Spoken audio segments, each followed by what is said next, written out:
अस्सलाम वालेकुम एवरीवन, कैसे हैं आप सब। उम्मीद करती हूँ आप सब खैरियत से होंगे और आपने प्रीवियस लेक्चर अच्छे से लिया होगा। तो लास्ट लेक्चर में हमने ये सब कुछ डिस्कस किया था। आज हम देखेंगे बुक से, ठीक है। मैं इसमें जो बुक यूज़ करने वाली हूँ वो है दानियाल I.A. कोहेन की, और मेरे पास इसका सेकंड एडिशन है। ये अवेलेबल है इजीली, आप कहीं से भी गूगल से डाउनलोड कर सकते हैं और ये मार्केट में भी अवेलेबल है। तो इसको हम स्टार्ट करते हैं।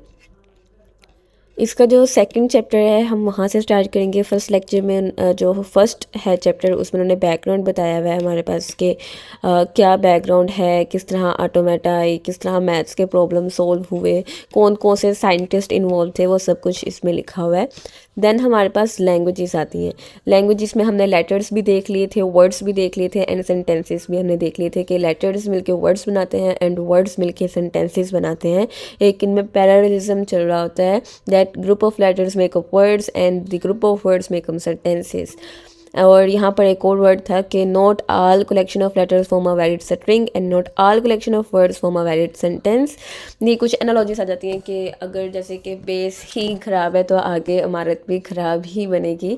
तो सेम वही चीज़ है, अगर हमारे पास वर्ड्स ही ठीक नहीं है तो आगे सेंटेंस भी हमारा गलत हो सकता है। तो बेसिक हमारा क्या है, हमारे पास हम लेटर्स पे ज़्यादा मेन फोकस कर रहे होंगे हमारे पास।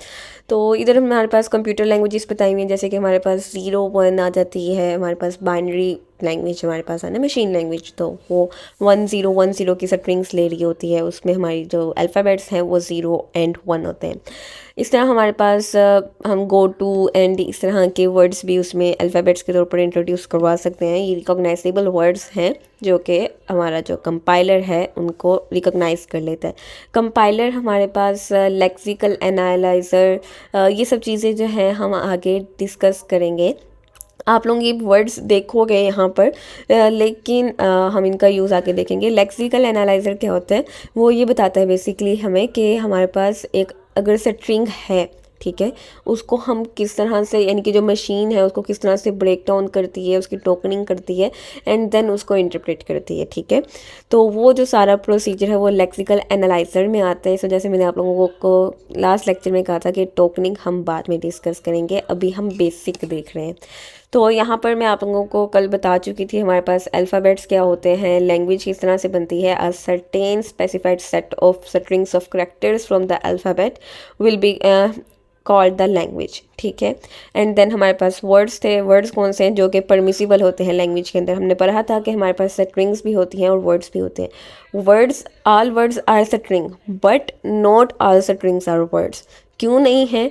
क्योंकि हो सकता है हमारे पास कुछ ऐसी स्ट्रिंग्स जनरेट हों जो हमारी लैंग्वेज से बिलोंग नहीं करती, तो इस वजह से हम उनको वर्ड्स कंसीडर नहीं करेंगे। हम कह देंगे कि हमारे पास all strings are not words, ठीक है। All words can be string but not all strings can be words. Then हमारे पास एम्प्टी स्ट्रिंग के बारे में हमने देखा था। नल स्ट्रिंग हमारे पास क्या होती है, इसको हम, ये हमारे पास सिंबल था लैम्डा का, इससे डिनोट करते हैं। इसको 3 तरीक़ों से हम स्ट्रिंग को डिनोट कर सकते हैं, that is lambda, capital lambda, small lambda, और इसका एक और साइन होता है एप्सिलॉन, ठीक है। एप्सिलॉन का सिंबल होता है यहाँ पर हमारे पास, मैं लिख देती हूँ, दिस सिंबल, ठीक है। अब यहाँ पर लिखा नहीं किया लेकिन आप लोगों को मैंने दिखा दी कौन सा सिंबल है, तो हम वो भी यूज़ करते हैं। देन हमारे पास यहाँ पर इन्होंने एग्जांपल्स दी हुई हैं, इनको आप रीड आउट कर लेना।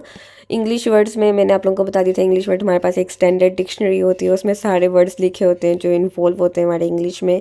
कुछ ग्रामर इसके साथ रूल्स होते हैं। और इसके बाद हमारे पास ये भी गैमा का साइन है, ठीक है। हम अल्फ़ाबेट्स को इससे भी डिनोट करते हैं, कैपिटल गैमा से भी हम डिनोट करते हैं, और जो मैंने आपको सिग्मा का सिंबल बताया था, दिस वन, इससे भी हम डिनोट करते हैं। उसके बाद हमारे पास यहाँ पर जो मेन डिस्कशन स्टार्ट होती है, इधर एक पॉइंट था जो मैंने बताना था आप लोगों को।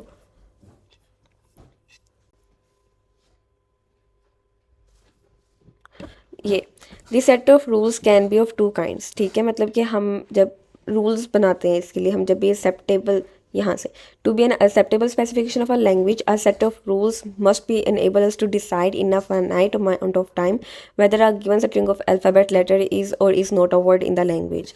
सेट ऑफ रूल्स जो है हमारे पास टू टाइप्स के हो सकते हैं, या तो हमें बता सकते हैं कि किस तरह से वो टेस्टिंग करेगा. They can either tell us how to test a string of alphabets letter that might be presented with to see if it is a valid word, or they can tell us how to construct all the words in the language by some clear procedures. ठीक है, हमारे पास rules किस तरह से दे सकते हैं. हम या तो उसको पहले प्रोसीजर बता देते हैं, हम उसको रूल्स बता देते हैं, डिफाइन कर देते हैं कि हमारे तमाम वर्ड्स जो हैं वो इसकी बेसिस में कंस्ट्रक्ट होंगे. या फिर हम ऐसा करते हैं, हम एक मशीन क्रिएट कर लेते होते हैं जो कि हमें बता देगी कि हमारे पास टेस्टिंग करते हैं, फिर हम लेटर्स की हम स्ट्रिंग उसको देखते हैं मशीन को कि क्या ये हमारी स्ट्रिंग वैलिड वर्ड है या नहीं है. तो इस तरह से हम चीज़ें कर सकते हैं. तो ये वाला पैराग्राफ मुझे थोड़ा सा इंपॉर्टेंट लगा था. देन हमारे पास है sigma is equal to X. हमारे पास एक लैंग्वेज किस तरह से क्रिएट होती है आज हम ये देखेंगे. तो अगर हमारे पास एक अल्फ़ाबेट गिवन है sigma is equal to X, हमारे पास इसमें अल्फ़ाबेट कौन सा, इसमें सिर्फ एक ही अल्फ़ाबेट है जो कि हैविंग वन लेटर. ठीक है, इसमें कितने लेटर्स हैं, इसमें जस्ट वन लेटर है, इस वजह से हमने कहा है an alphabet having one letter. Then we can define a language by saying that any non empty string of alphabet characters is a word. ठीक है, हमारे पास लैंग्वेज में कौन कौन से आ रहे हैं, इसमें एक्स भी आ रहा है, डबल एक्स आ रहा है. डबल एक्स कैसे आ रहा है, हमने एक्स को 2 टाइम्स लिख दिया तो डबल एक्स आ गया, 3 टाइम्स लिख दिया तो ट्रिपल एक्स आ गया. तो हमारे पास ये लैंग्वेज किस तरह की क्रिएट करेगा, ये इस तरह की क्रिएट करेगा. इसको हम इनफाइनाइट तक लिख सकते हैं. हाँ, हमारे पास लैंग्वेज इनफाइनाइट हो सकती है, लेकिन स्ट्रिंग्स की लेंथ फाइनाइट होगी, ये याद रखिएगा. देन हमारे पास L1 को हम इस फॉर्म में भी लिख सकते हैं. हमारे पास डिस्क्रिप्टिव फॉर्म होती है, एक टेबुलर फॉर्म होती है, तो हम उन सब के ज़रिए से कर सकते हैं लैंग्वेज को डिफाइन. तो यहाँ पर xn है और हमने बता दिया कि n इज़ इक्वल टू 1 2 3. 1 होगा तो 1 टाइम्स x आएगा, 2 होगा तो 2 टाइम्स x आएगा, सेम लाइक दिस वन. अगर 3 होगा तो हमारे पास 3 टाइम्स x आ रहा होगा. In this language, as in other language, we can define the operation of concatenations in which two strings are written down side by side to form a new longer string. ठीक है, हमारे पास हम इन दोनों को combine करके एक new string generate कर सकते हैं. इस तरह हम इसको सेल्फ कॉन्केटिनेशन करके भी एक न्यू स्ट्रिंग जनरेट कर सकते हैं. तो इस वजह से हमारी लैंग्वेज जो है वो इनफाइनाइट तक जा सकती है, अनलेस हमने उसको लेंथ डिफाइन ना की हो. देन हमारे पास आ जाता है यहाँ पर xn concatenated with xm is the word xn plus m. वही बात जो मैंने बताई है यहाँ पर कि अगर मेरे पास एक वर्ड है जिसकी पावर 2 है, फॉर एग्जांपल मैंने ये वर्ड है x की पावर 2 और मैंने इसको कॉन्केटिनेट किया है x की पावर 4 से, तो इसका जो हमारे पास वर्ड होगी उसकी लेंथ कितनी होगी, x की पावर 2 प्लस 4. ठीक है, n प्लस m x की पावर 6, मतलब इसे जो वर्ड जनरेट होगा उसकी लेंथ 6 होगी, मतलब उसमें 6 टाइम x आएगा. देन हमारे पास यहाँ पर लैंग्वेजेस इस तरह से क्रिएट कर सकते हैं. यहाँ पर इन्होंने कहा है कि हमारे पास हमने एक ऐसी लैंग्वेज क्रिएट करनी है जो कि ओड नंबर्स में लेंथ ले रही हो, जिसमें लेंथ जो है जिसकी एक्स की वो ओड नंबर्स में हो. लाइक एक्स है 1 times, 3 times, 5 times and then 7 times. तो इसके लिए हम क्या फॉर्मूला लिखेंगे, हम कह देंगे कि एक्स ओड है. हम लैंग्वेज को डिफाइन कर सकते हैं इस तरह से, या हम एक बेसिक रूल बता देंगे कि एक्स जो है उसकी पावर जो है वो 2n प्लस 1 होनी चाहिए. और हमने n को डिफाइन कर दिया, वो कुछ भी हो सकता है, वो 0 1 2 3 अप टू सो ऑन हो सकता है. देन हमारे पास यहाँ पर a is equal to triple X है. ये कुछ एग्जांपल्स दी हुई हैं, इनको आप रीड आउट कर लेना. जो एग्जांपल थोड़ी सी डिफ़िकल्ट लगेगी आप मेरे से पूछ भी लेना, और मैं भी कोशिश करूँगी कि मैं आपको सारी एग्जांपल्स क्लियर आउट कर दूँ. यहाँ पर हमारे पास सिग्मा इज़ इक्वल टू 0 1 2 3 4 5 6 7 8 9. हमें एक सेट दिया हुआ है अल्फ़ाबेट्स का. ये अल्फ़ाबेट हमें पता है किस लिए यूज़ होते हैं, हमारे पास जो डेसिमल नंबर्स हैं उनको रिप्रेजेंट करे होते हैं, उनके लिए ये अल्फ़ाबेट्स जो हैं वो यूज़ होते हैं. तो हम इनके ज़रिए से लैंग्वेज बनाना चाह रहे हैं, लाइक नेचुरल लैंग्वेज जिसमें ज़ीरो इंक्लूड ना होता हो. तो हम उसकी डेफिनेशन किस तरह से करेंगे कि हमारे पास कुछ इस तरह के लैंग्वेज क्रिएट करें जिसमें जो सेट है वो सिर्फ वो वर्ड्स ले जो नेचुरल लैंग्वेज में इंक्लूड हैं. तो हम यही कहते हैं कि हमारे पास एक ऐसी लैंग्वेज जिसमें finite string of alphabet letters हो, मतलब कि उसकी लेंथ जो है वो फाइनाइट हो. ठीक है, that doesn't start with the letter 0, वो 0 से स्टार्ट ना होती हो, तो वो हमारे पास L3 में इंक्लूड होगी. तो इसके एग्जांपल जो है वो नीचे इन्होंने टेबुलर फॉर्म कह रही हूँ, इसको फॉर्म में लिखा हुआ है कि कौन सी लैंग्वेज इंक्लूड होगी. लाइक इसमें 1 2 3 4 5 6 इंक्लूड होंगे, इसमें 0 इंक्लूड नहीं होगा. क्यों नहीं होगा, क्योंकि इसने यहाँ पर रूल बताया हुआ है, लैंग्वेज डिफाइन करते हुए बताया हुआ है कि it start with the letter 0. Sorry it doesn't start with the letter zero. तो हमारी जो लैंग्वेज है वो इस तरह से कुछ नज़र आएगी, ठीक है। यहाँ पर देखो इन्होंने लिखा भी हुआ है। अब उसके बाद यहाँ पर इन्होंने एक और लैंग्वेज यानी कि इसी लैंग्वेज को थोड़ा सा मॉडिफाई किया हुआ है और हमें कहा हुआ है कि हमारे पास एक ऐसी लैंग्वेज है, any finite string of alphabet letters that if it starts with a zero has no more letters after the first, ठीक है। मतलब क्या कह रहा है इसमें कि हमारे पास लैंग्वेज वन है, उसमें तो ज़ीरो इंक्लूड ही नहीं है, लेकिन हम ज़ीरो को इंक्लूड करना चाह रहे हैं और हम ये चाह रहे हैं कि ज़ीरो के बाद वन टू हम ज़ीरो वन ज़ीरो टू इस तरह से ना लिखें, हम सिंपल ज़ीरो बस स्टार्टिंग में ऐड करें। तो मैं यहाँ पर बताती हूँ कि किस तरह से वो चाह रहे हैं लिखना। इधर लिख लेते हैं, इधर मैं टेक्स्ट ऐड करती हूँ। लाइक यहाँ पर पहले तो क्वेश्चन लिख लेते हैं ना कि कौन सा क्वेश्चन है। तो यहाँ पर हमारे पास L3 उसने हमें जो रूल बताया मैंने लिख दिया कि हमारे पास एक ऐसी लैंग्वेज क्रिएट करनी है ज़ीरो से स्टार्ट होती हो और उसके बाद अगर हम वो ज़ीरो से स्टार्ट हो रही है तो उसके बाद कोई लेटर ना आ रहा हो, ठीक है। तो यहाँ पर मैं इसको थोड़ा सा बोल्ड कर देती हूँ। तो यहाँ पर ऐसा करते हैं, सेट पे लिख लेते हैं कि हमारे पास अल्फ़ाबेट्स कौन से गिवन है। तो यहाँ पर ये हमारे पास अल्फ़ाबेट्स हैं, इनको मैं कॉपी करके उधर पेस्ट करूँगी। यहाँ पर यहाँ पर सिग्मा का साइन नहीं आया, यहाँ पर मैं इधर सिंपल सिग्मा लिख देती हूँ क्योंकि अभी मुझे सिग्मा का सिंबल याद नहीं है कि कीबोर्ड पे किस तरह से ऐड करते थे। तो यहाँ पर अब हमने लैंग्वेज बतानी है कि कौन सी लैंग्वेज इसमें इंक्लूड होगी। इसको हम एक प्रैक्टिकल फॉर्म में यानी कि लिख कर देखते हैं कि कौन सी लैंग्वेज क्रिएट कर रहा है। तो इसमें हम लिखेंगे सबसे पहले ज़ीरो, देन हम इसके आगे 0 1 2 3 नहीं लिख सकते, हमें सिंपल ज़ीरो ऐड करना है क्योंकि हमने सिंपल ज़ीरो ऐड कर सकते हैं, लेकिन उसके बाद हम कोई अल्फ़ाबेट नहीं लिख सकते। इसके अलावा हमारे पास बाकी जितने भी हैं कॉम्बिनेशंस हम बना सकते हैं, हमारे पास ज़ीरो बाद में आ सकता है, लेकिन अगर हम इस तरह करेंगे 0 2 तो ये हमारे पास वैलिड नहीं होगा, ठीक है। सकते हैं 100 लिख सकते हैं, अब टू सो ऑन हमारी लैंग्वेज आ जाएगी। लेकिन इसमें कौन कौन सी चीज़ें इंक्लूड नहीं होंगी अगर हम उनकी बात करें तो हमारे पास L3 में हमारे पास 0 1 0 2 0 3 इस तरह की चीज़ें इंक्लूड नहीं होंगी, ठीक है। देन हमारे पास नेक्स्ट क्या कह रहा है वो यहाँ पर definition दी हुई है उसने। We define the function length of a string to be the number of letters in the string। हम नंबर ऑफ लेटर्स पे डिपेंड करते हैं। We write this function using the word length। For example, if a is equal to x 4x है इसमें, तो इसकी length कितनी होगी 4 होगी। अगर हमारे पास इसमें यहाँ पर कुछ एग्जांपल्स दी हुई है इसने, अगर c है हमारे पास एक स्ट्रिंग है जिसके अंदर 428 लिखा है तो इसकी लेंथ कितनी होगी 3 होगी, क्योंकि इसमें एक टाइम 4 है 2 है 8 है, तो ये 3 लेटर्स से मिलके बना है। देन हम इसको डायरेक्टली L1 हम इस तरह से भी लिख सकते हैं। हमें ज़रूरी नहीं है कि हम पहले किसी वेरिएबल में यानी कि स्ट्रिंग का उसको कोई नेम दें दैन लिखें। हम सिंपल ये भी लिख सकते हैं कि लेंथ और हमने उसके आगे अपनी स्ट्रिंग दे दी तो हम उसकी लेंथ भी फाइंड आउट कर सकते हैं, ठीक है।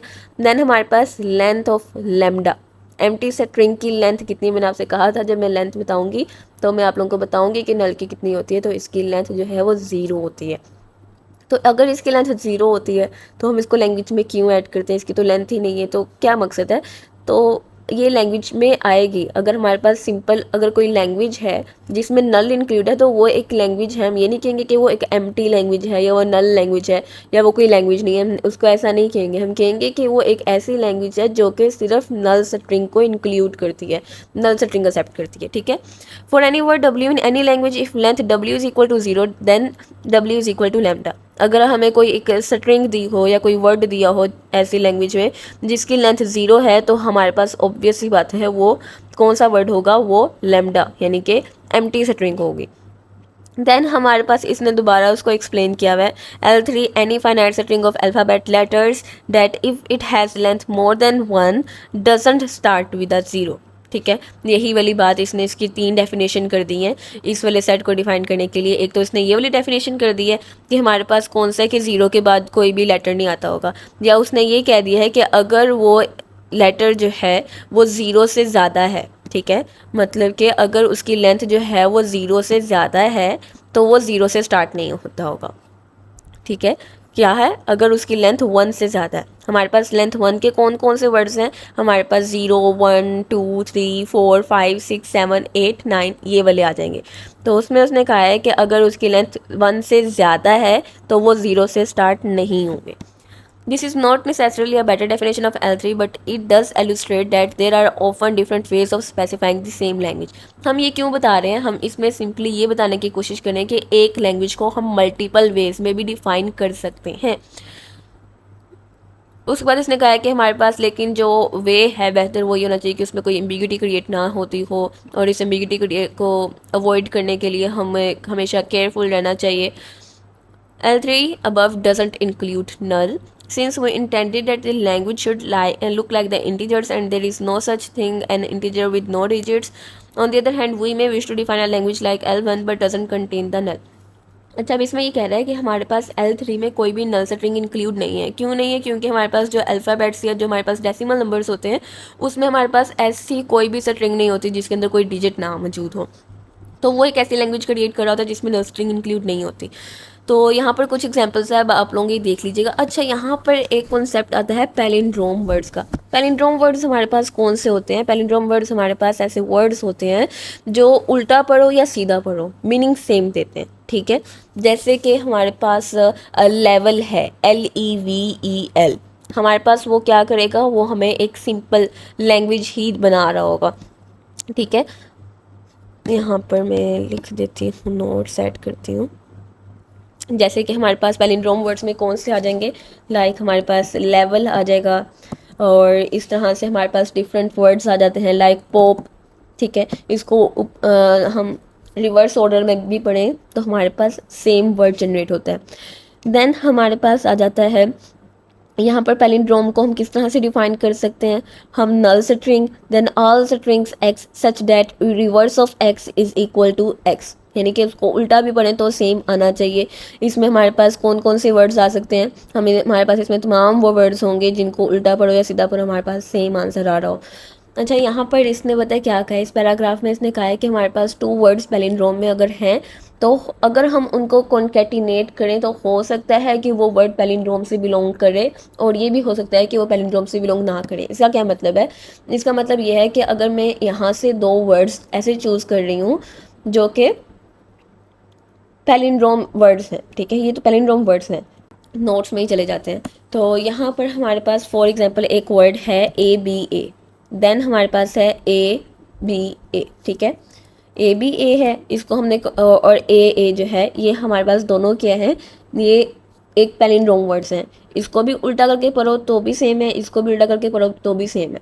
तो हम इनको जब कॉन्केटिनेट करेंगे तो हमारे पास वर्ड बनेगा दिस वन।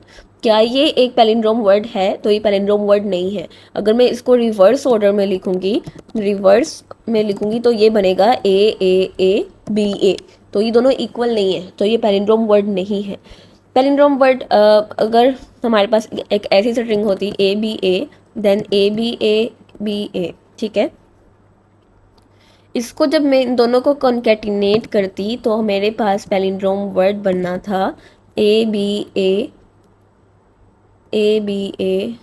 थोड़ी यहाँ पर भी A आना था, एंड देन ABA। इसको हम रिवर्स ऑर्डर में पढ़ेंगे तो भी हमारे पास यही फॉर्म बनेगी। देन हमारे पास नेक्स्ट हमारा जो टॉपिक है ना वो है क्लीन स्टार और हमारे पास पॉजिटिव क्लोजर। इनको हम नेक्स्ट लेक्चर में डिस्कस करते हैं। अभी आप इस थ्योरी को रीड आउट करना, इसकी एग्जांपल्स देखना, इनको सॉल्व आउट करने की कोशिश करना। थ्योरी में आपको बहुत सारे कॉन्सेप्ट्स मिलेंगे और कुछ प्रॉब्लम्स भी आएंगी, वो आप मेरे से कमेंट सेक्शन में पूछ सकते हो कि इस लाइन का क्या मतलब है, ठीक है। तो अभी तक आज के लिए इतना काफ़ी है। मिलते हैं फिर नेक्स्ट वीडियो में, तब तक के लिए अल्लाह हाफिज़।